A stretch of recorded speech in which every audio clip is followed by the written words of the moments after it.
Hello दोस्तों, beginners mind में आपका स्वागत है। और अभी हम कर रहे हैं chapter 10।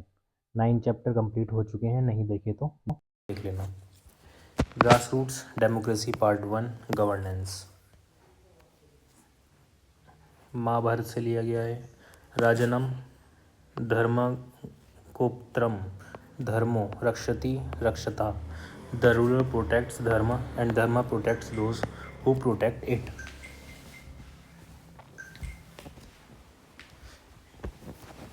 There is no peace without justice. There is no peace without justice, no justice without equality, no equality without development, no democracy without respect to the identity and dignity of cultures and peoples. इसके बाद आ जाते हैं introduction. Human begins have been living in communities for a long time. When a large number of people live together, there can be disagreements and disorder, and rules become necessary to maintain order and harmony in the society. There are probably some simple rules at home that you are expected to follow. The school where you study has rules too, some for students, others for teachers. In higher classes, students appearing for examinations must follow certain rules. Drivers on the road are expected to obey traffic rules. People employed in all kinds of jobs also need to follow the rules set by their employer, while the employer must also follow rules which they have committed to their employees. What would happen if no one followed those rules? A simple answer is that society would not be able to function. Who makes the rules and why? How are the how are they made? These are some of the questions we will explore in this chapter. The process of taking decisions, organizing the society's life with different sets of rules, and ensuring that they are followed is called governance. The group of individuals of the system that makes the rules and ensures that they are followed is called government. Government. Some of the more important rules are called laws. This does not mean that rules and laws are set once and for all. Just as you might discuss a particular rule at home with your parents, or as a certain student body might ask the school or university management to change a rule, citizens also have a say in the laws and rules governing the society. We will see how this take place.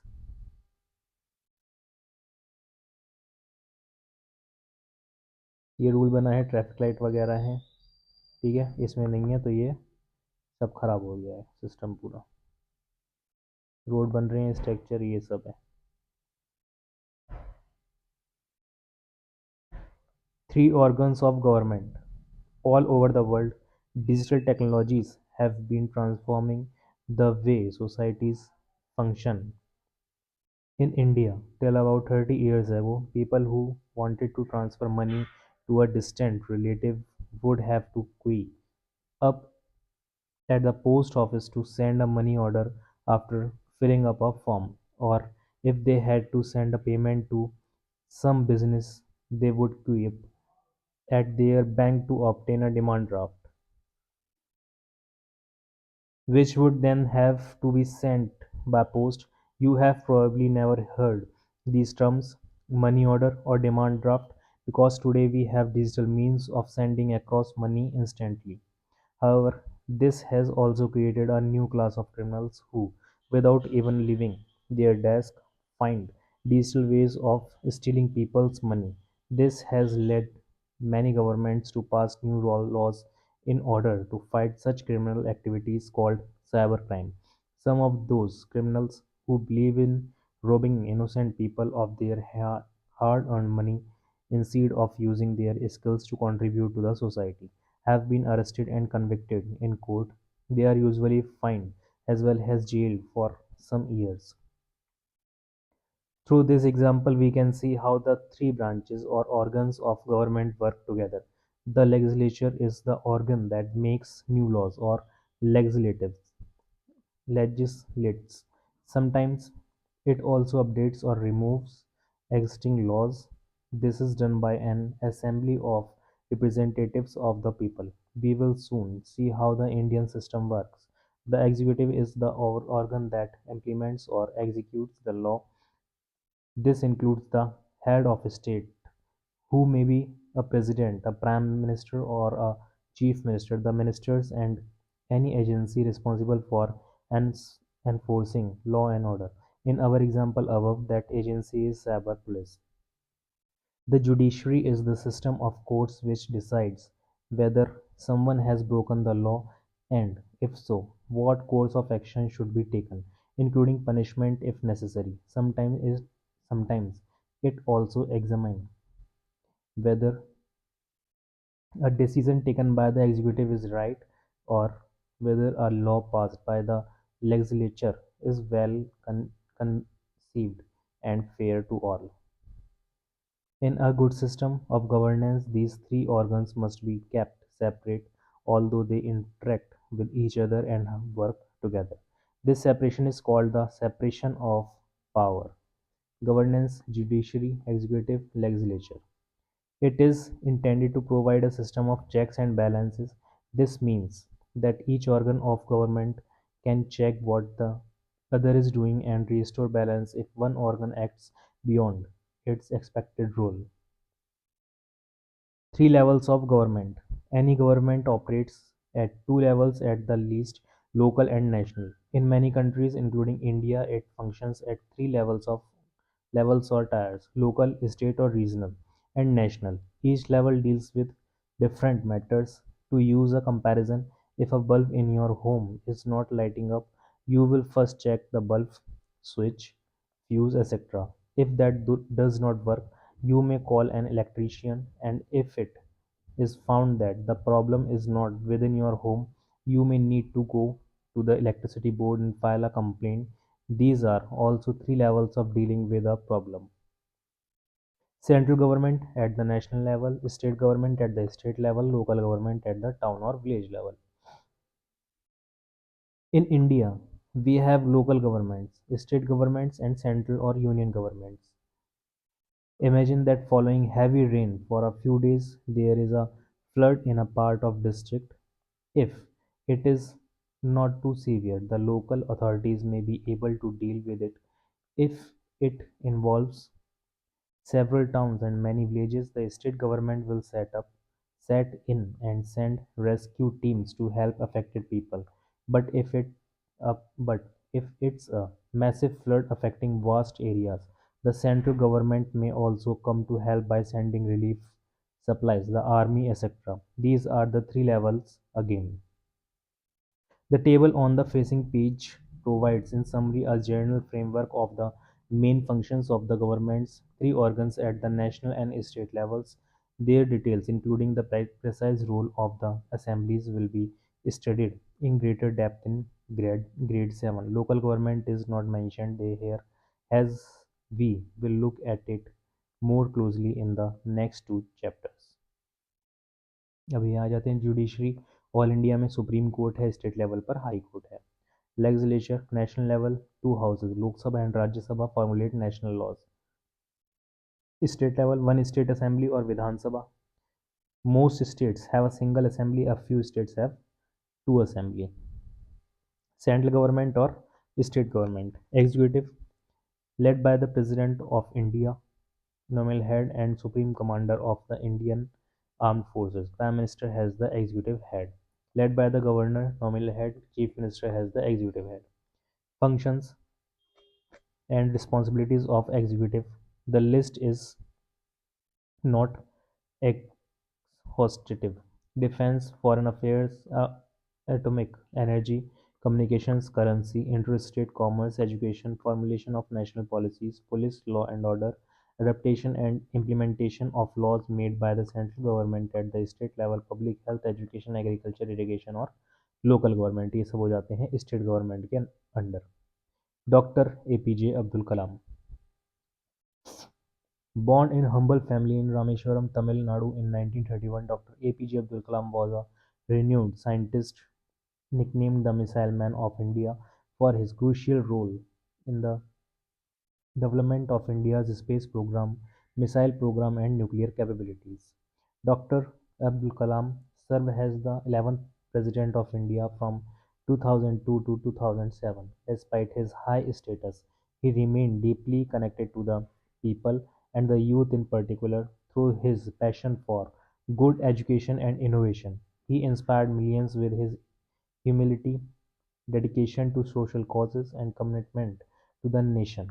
He tirelessly encouraged young Indians to dream big and work hard to achieve their goals.